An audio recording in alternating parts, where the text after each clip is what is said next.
2022년도의 마지막 한 달 12월이 시작되었습니다. 여러분 12월 하면은 무슨 생각이 가장 먼저 드시나요? 방학. 역시 학생들은 방학이 최고죠.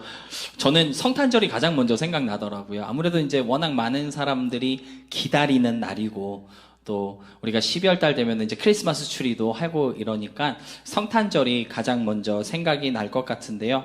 성탄절은 예수님의 탄생을 축하하고 또 감사하며, 그뿐만 아니라 2000년 전에 오셨던 예수님을 기념하는 날이기도 하지만 다시 오시겠다 약속하셨던 그 재림의 약속을 묵상하는 그러한 시간이 바로 성탄절이고 또 12월 한 달의 시간인 것 같습니다.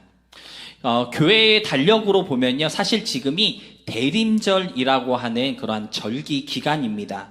대림절 또는 대강절이라고 하는 이 절기는요, 추수감사주일 바로 다음부터 시작돼서 성탄절까지 약 4주간 이어지는 꽤 긴 그러한 기독교 절기인데요.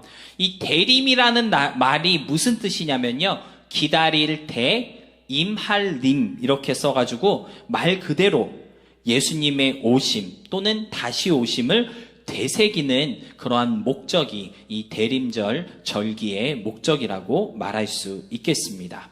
12월 한 달은 어쩌면 대림절로 꽉 차 있는 그러한 시간이라고 말할 수가 있겠죠. 그래서 12월 한 달은 우리가 여러 가지로 예수님을 생각하고 그분의 다시 오심을 묵상하게 되는 그러한 시간인 것 같은데요. 2000년 전에 이 땅에 오셨던 예수님, 그리고 다시 오시겠다 약속하셨던 그 예수님을 우리가 깊이 생각하면서 영광에서 영광에 이르게 되는 우리가 되었으면 좋겠다. 그러한 소망의 마음으로 12월 우리의 다짐을 영광에서 영광으로라고 정해 보았습니다. 여러분, 영광스럽다는 말 언제 쓰는 표현일까요? 혹시 그런 말 들어보신 적 있으세요? 그런 말을 우리가 들을 수는 없겠죠. 누구 만났는데 만나 뵙게 돼서 영광입니다. 그런 얘기 잘 우리는 못 듣는데, 왜 그러냐면 이 영광스럽다라고 하는 이 표현이요, 말로 다 표현할 수 없는 어떤 감격이나 기쁨 또는 막 황홀함이 넘쳐날 때 그때 영광스럽다라고 하는 표현을 쓰는 것 같습니다. 2022년을 마무리하면서 한 해의 마지막 시간을 보내게 된 저와 여러분의 그 삶이 영광에서 영광에 이르자라고 하는 이 다짐과 같이 좀 영광스러울 수 있는 그런 시간이 되었으면 좋겠습니다. 말로 표현할 수 없는 기쁨이 있고 감격이 있는 그러한 시간이 되었으면 좋겠다는 것이죠. 그런데 영광에서 영광으로라고 하는 이 다짐이 참 듣기에는 멋있는 것 같은데, 영광이 2번 나오다 보니까 이게 정확하게 무슨 뜻일까? 좀 그 의미가 불분명한 것 같습니다. 그래서 오늘 이 시간에는요, 오늘 본문으로 함께 나눈 고린도후서 3장 18절의 말씀을 보면서 이 영광이 무엇인지에 대해서 함께 생각해 보려고 합니다. 영광에서 영광에 이르는 것이 예수님을 묵상하는 것과 무슨 관계가 있는지, 또 우리가 가야 할 그 영광, 우리가 바라보며 추구해야 할 우리의 목적이 되는 그 영광은 무엇이고, 또 어떤 영광에서부터 출발해야 하는지, 목적이 되는 그 영광에 어떻게 하면 우리가 이룰 수 있는지에 대해서 이 시간 함께 생각해 보려고 하는데요. 아무쪼록 영광에서 영광에 이르자라고 하는 이 귀한 다짐을 통해 우리가 예수님을 조금 더 깊이 생각하며 예수님을 더욱더 사목해 되어지는 그러한 이 시간이 될 수 있었으면 좋겠습니다. 첫 번째로, 영광에서 영광에 이른다는 것이 도대체 무슨 말인지 조금 이해가 필요할 것 같습니다. 여러분, 영광에서 영광에 이른다라고 하는 이 표현을 제가 영어로 보니까요, from glory to glory 이렇게 쓰여져 있더라고요. 그러니까 영광이 2번 나오고 있는데, 정확한 의미에서 첫 번째 영광과 두 번째 영광은 같은 영광일까요? 다른 영광일까요? 다른 영광인 걸 우리가 알 수 있겠습니다. 그래서 조금 공식으로 바꿔서 얘기해 보자면 from A to B, 이런 식으로 우리가 이해하면 좋을 것 같습니다. 오늘 성경이 우리에게 말씀하고 있는 것은요, 어떤 영광에서 출발해서 다른 영광에 이룰 수 있어야 한다는 것인데요. 그런데 A의 영광과 B의 영광이 각각 다른 영광이라는 사실을 알려주고 있다는 것입니다. 여러분, 누군가 여러분에게 신앙생활의 목적이 무엇이냐라고 물어본다면 여러분은 어떻게 대답하시겠습니까? 왜 그렇게 교회 열심히 다녀요? 왜 그렇게 예수께 목매고 살아갑니까? 목적이 뭐예요? 라고 물어본다면 우리는 어떻게 대답할 수 있을까요? 어떤 분들은 천국 가기 위해서요 라고 대답하시는 분들도 있을 것이고요. 복 받기 위해서요 라고 말하시는 분들도 있을 수 있습니다. 옛날 분들은요, 자식들 잘 되라고 빌려고 교회 간다고 그렇게 대답하시는 분들도 있었고요. 뭐 여러 가지 이유와 목적 때문에 신앙생활 하시는 분들이 있는 것이 사실입니다. 그런데 오늘 본문이 우리에게 알려주고 있는 신앙생활의 참된 목적은 무엇일까요? 바로 영광에 이르는 것이다 라고 오늘 본문은 말씀하고 있습니다. 우리 본문 말씀 다시 한번 다 같이 함께 보도록 하겠습니다. 다 같이 함께 읽겠습니다. 시작. 우리가 다 수건을 벗은 얼굴로 거울을 보는 것 같이 주의 영광을 보매 그와 같은 형상으로 변화하여 영광에서 영광에 이르니 곧 주의 영으로 말미암음이니라. 여러분들 본문을 보면요, 신앙생활의 목적은 주의 영광을 보고 그와 같은 형상으로 어떻게 돼요?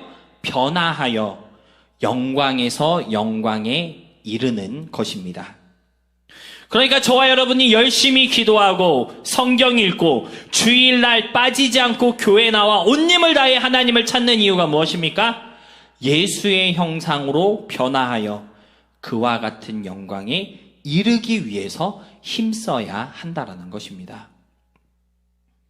여러분, 2022년을 마무리하는 이 시간, 예수님을 깊이 묵상해야 하는 이 중요한 12월에 왜 우리는 영광에서 영광에 이르기를 다짐하고 있는 것일까요?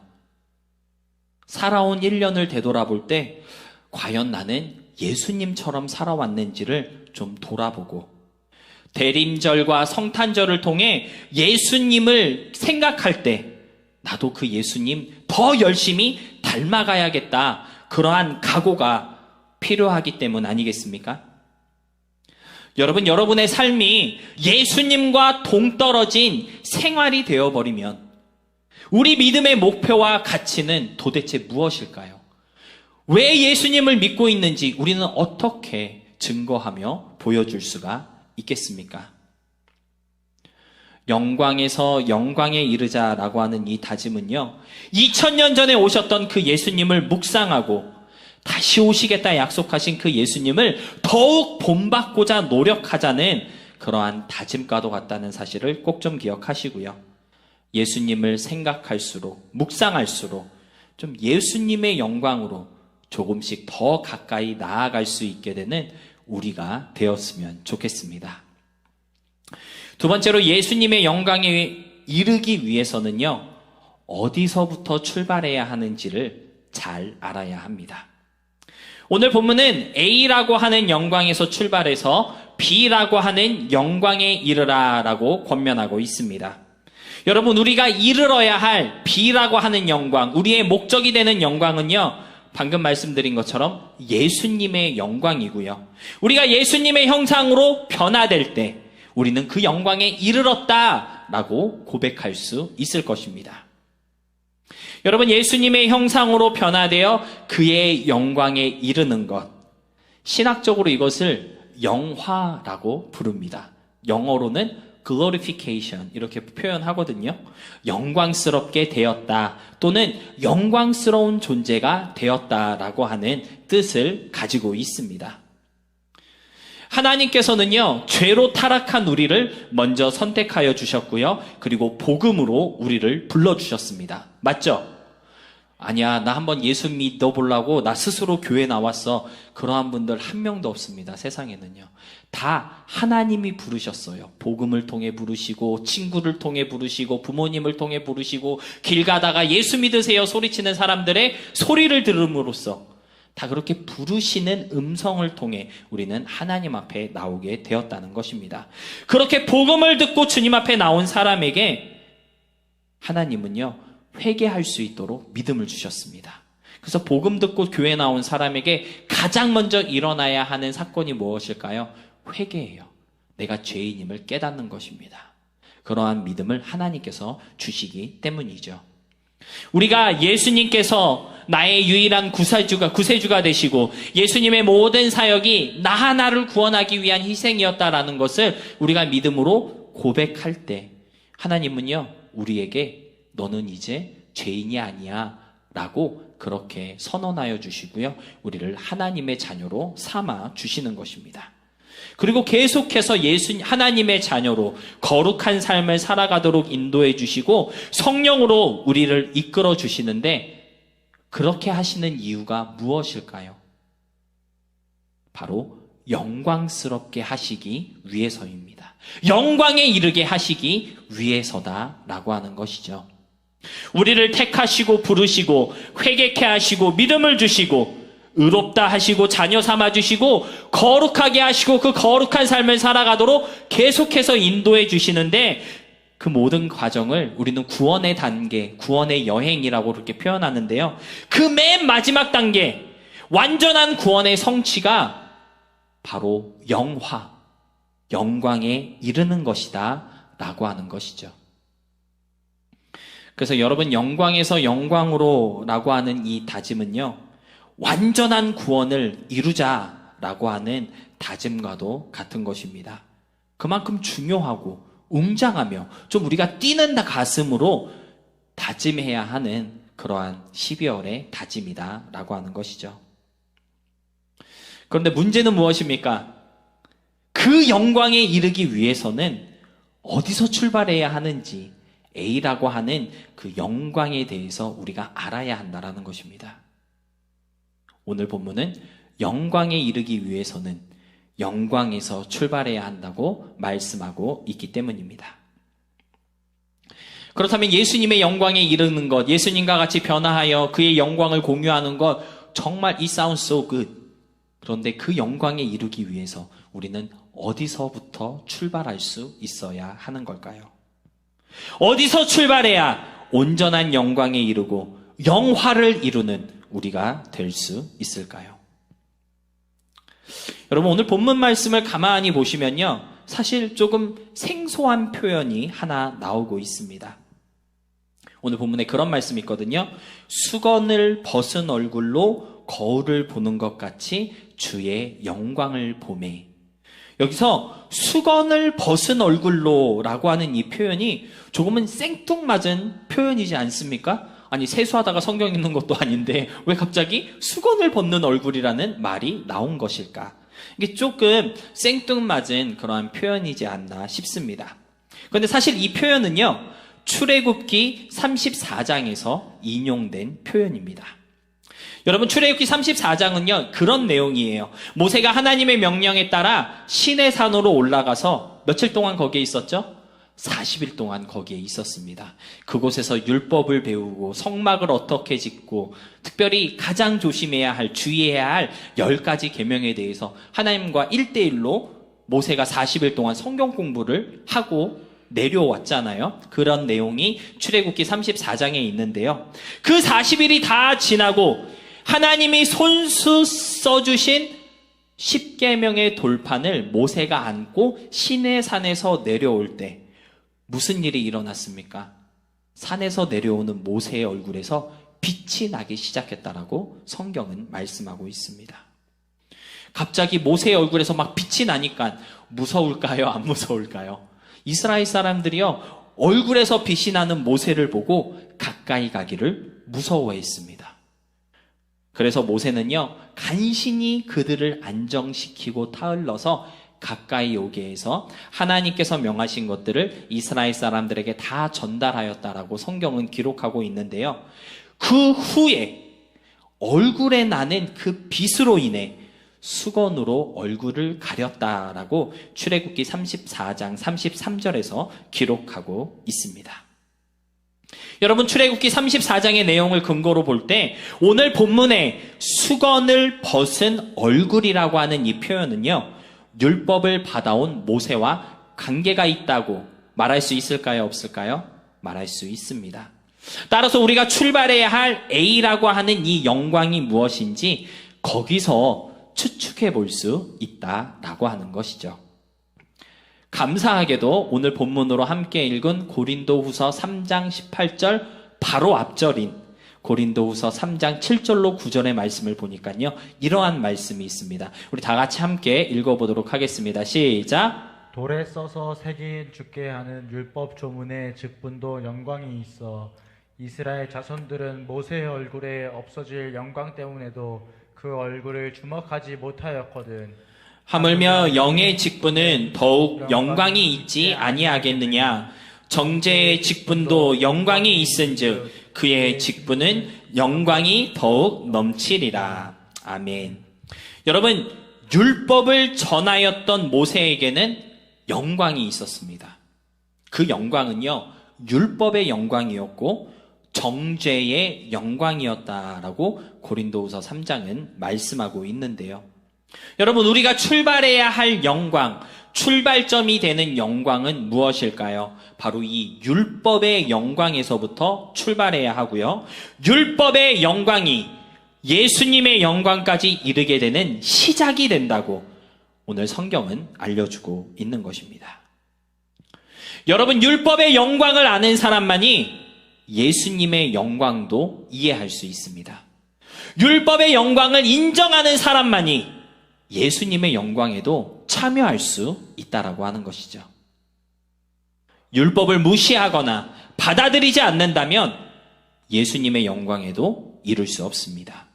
왜 그렇습니까? 오늘 본문은 아주 분명하게 영광에서 영광에 이른다고 증거하고 있기 때문입니다. 율법의 영광이 없으면 생명의 영광도 없고 예수님의 형상으로 변화되는 영광도 있을 수 없다는 것이죠. 세상 사람들은 흔히 기독교를 은혜의 종교다, 용서의 종교다 그렇게 부르고 있습니다. 그래서 교회가 죄에 대해 말하거나 또는 무엇이 죄인지 정죄하는 것을 아주 심하게 거부하고 꺼려하고 있습니다. 그런데 여러분, 율법이 무엇인가요? 율법의 기능이 무엇입니까? 무엇이 죄인지 알려주고 그것이 죄라고 가르쳐주는 것이 율법이고요. 율법의 기능입니다.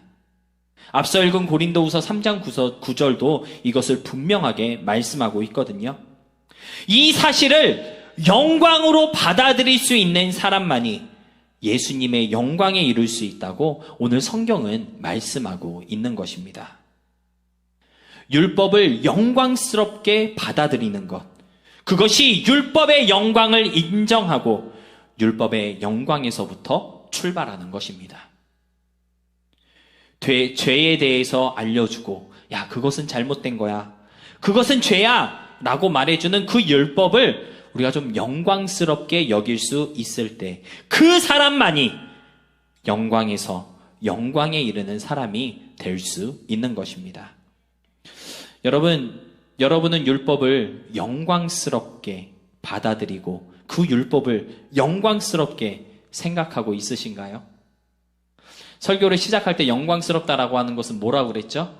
말로 표현할 수 없는 감격과 기쁨, 황홀함이 영광스럽다, 그런 표현이라고 말씀드렸는데, 여러분, 율법이 나를 죄인이라고 부르고 율법을 통해 숨겨왔던 나의 모든 더러운 모습들이 보여지고 나타날 때, 공개되어질 때 영광스러운 감격과 기쁨을 느낄 수 있으십니까?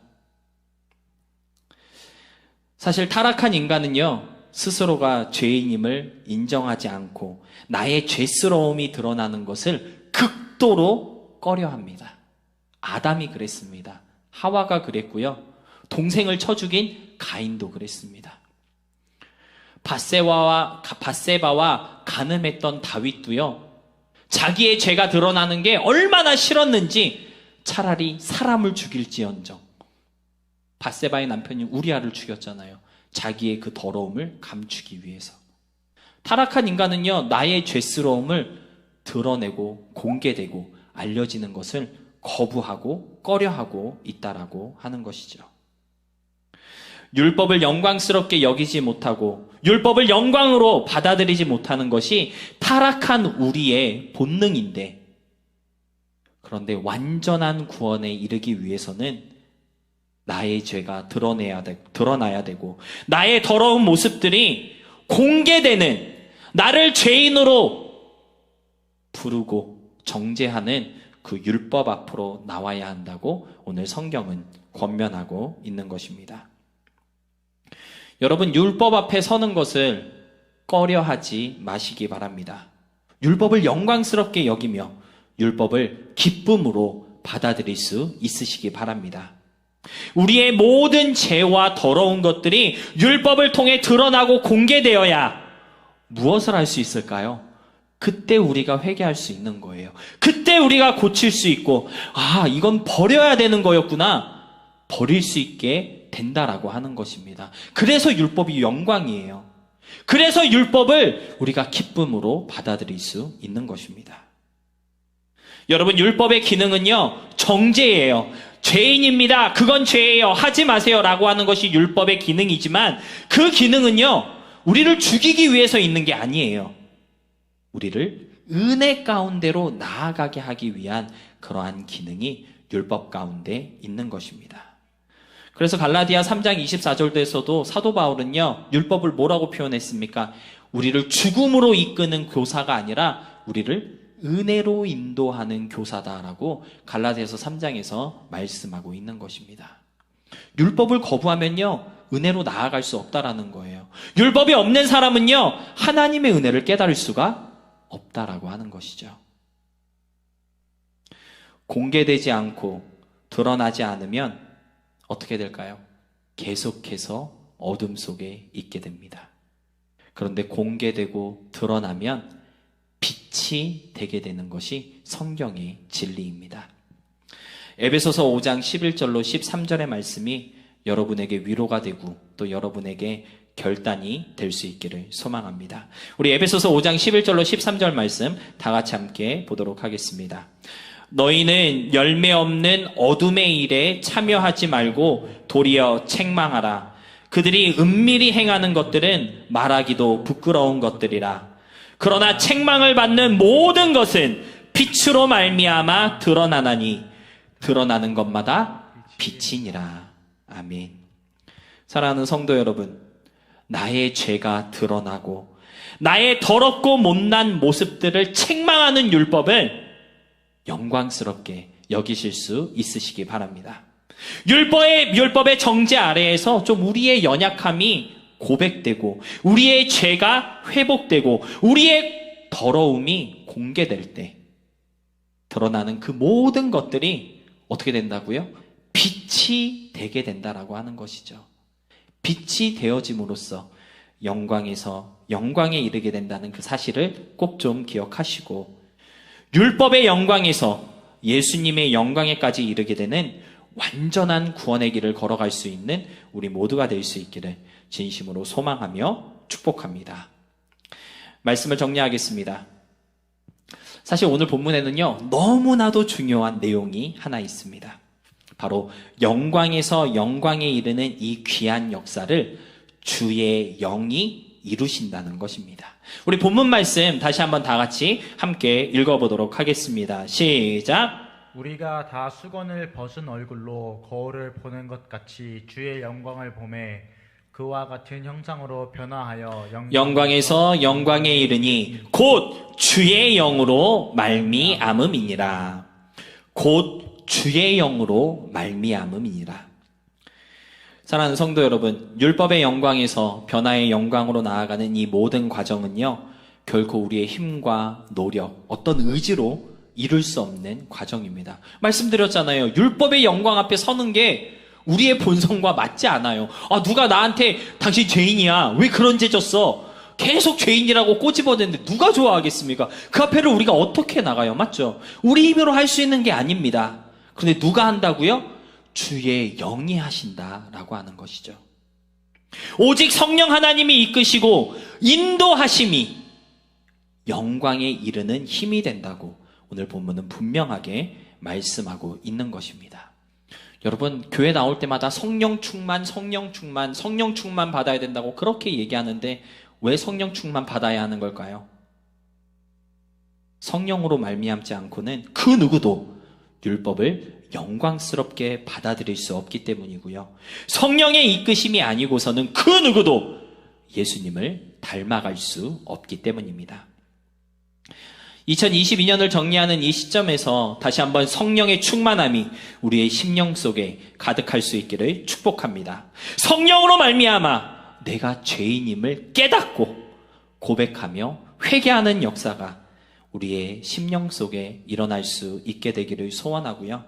그 성령의 인도하심을 따라 새로운 모습으로 살아가게 되는 우리의 삶이 될 수 있었으면 좋겠습니다.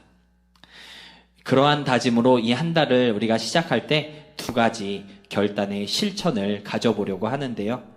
먼저는 내일부터 금요일까지 좀 매일 저녁 8시에 기도 모임, 저녁 기도 시간을 가지려고 합니다. 여러분, 성령의 충만함은요, 기도하는 사람에게 부어주시는 하나님의 은혜입니다.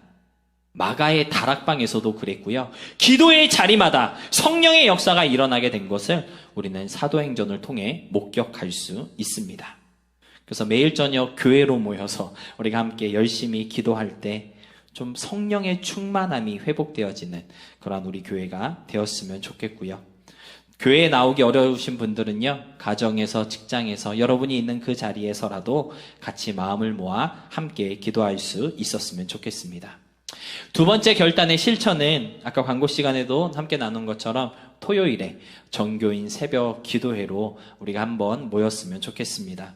여러분, 새벽 시간의 기도가 얼마나 간절한 기도인지 나와 보신 분들은 아실 겁니다.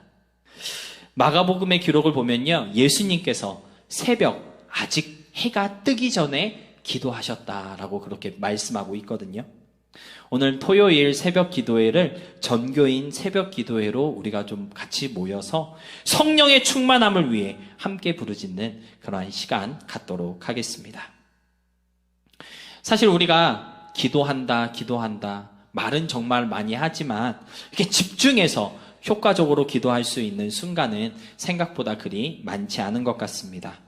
내일부터 시작하는 이 한 주 동안 좀 성령의 충만함을 위해 기도에 집중해서 좀 기도의 횃불이 높이 올라가는 그러한 귀한 시간이 되었으면 좋겠고요. 성령의 충만함을 위해서 열심히 기도하고 또 말씀에 집중하는 이 한 달이 되어져서 영광에서 영광에 이르게 되는 놀라운 은혜를 누릴 수 있게 되기를 소망합니다.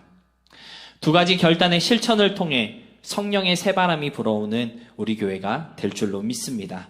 그래서 이 교회 가운데 회개의 부흥, 변화의 부흥이 일어나며 우리의 삶에도 뭔가 좀 새로운 모습들이 생겨나고 발견되어지는 점점 더 영광스러워져 가는 우리 모두의 12월이 될 수 있기를 주님의 이름으로 소망하며 축복합니다.